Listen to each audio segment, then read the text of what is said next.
Hey guys, how you doing?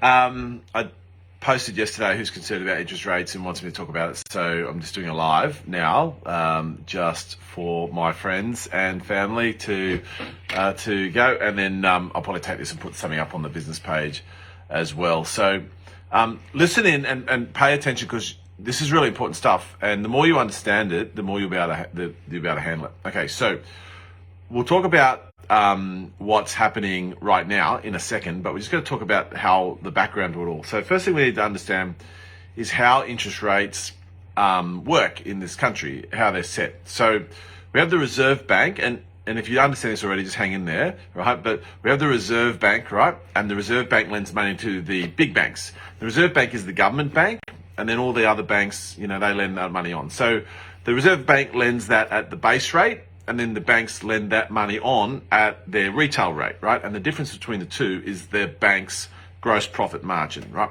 So that makes sense. Now, banks also get money from overseas sources and lend that out as well. And so that can have an effect on where they set their interest rates, okay?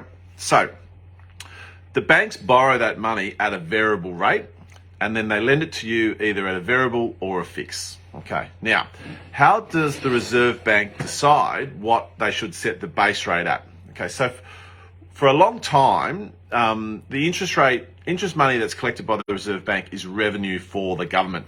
So for a long time, there was a temptation for them to drive that up, and in order to collect money for the government to have, like taxes as another form of revenue.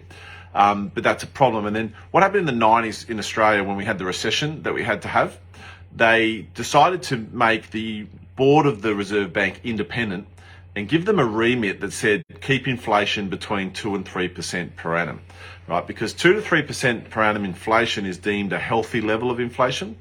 We don't want it any less than that, because if inflation goes to a negative figure, then we have deflation, right, which can collapse the economy, and prices start coming down and businesses start collapsing because they lose their profit margins and things like that. So 2% is kind of like the minimum, and then 3% is like the top cap, because we don't want to have hyperinflation where everything starts becoming really expensive, right? So how do they do that? So the Reserve Bank says, okay, we've got to keep inflation between 2 to 3%. That's our brief from the government. That's our duty statement. So how do we do that?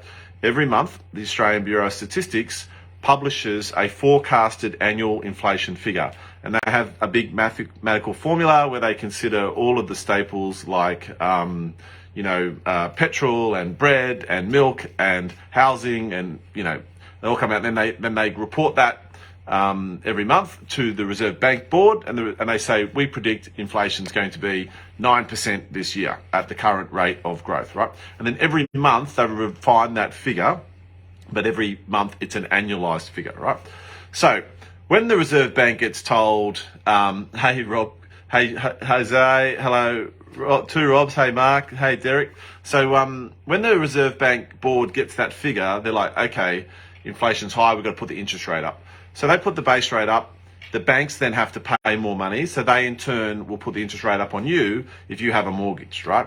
If you're on a variable. Okay, so that's how that whole system works, all right? Now, if the economy is stalling, the Reserve Bank and inflation's really low and in danger of going backwards, then they will drop the interest rate. And it's actually a brilliant system, and credit goes to the Labor Party actually for that one, who are not known for their economic management, but it was Paul Keating and Bob Hawke who put that system in place, right?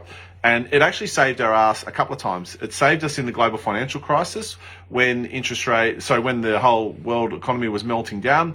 The Reserve Bank board dropped the interest rate by about 4.5%, and that in turn stimulated the economy really well, and Australia came out of the global financial crisis as in the top two. I think Sweden was the other country, top 2 economies in the world for stability. So it's a really good system in terms of stimulating the economy, but also de-stimulating the economy. And so now what they're doing is they're de-stimulating the economy because inflation's taking off, okay? So that's the way it works. Reserve Bank, they set the base rate. Their remit is to keep inflation between 2 to 3%. If inflation's going up, they'll put the interest rate up.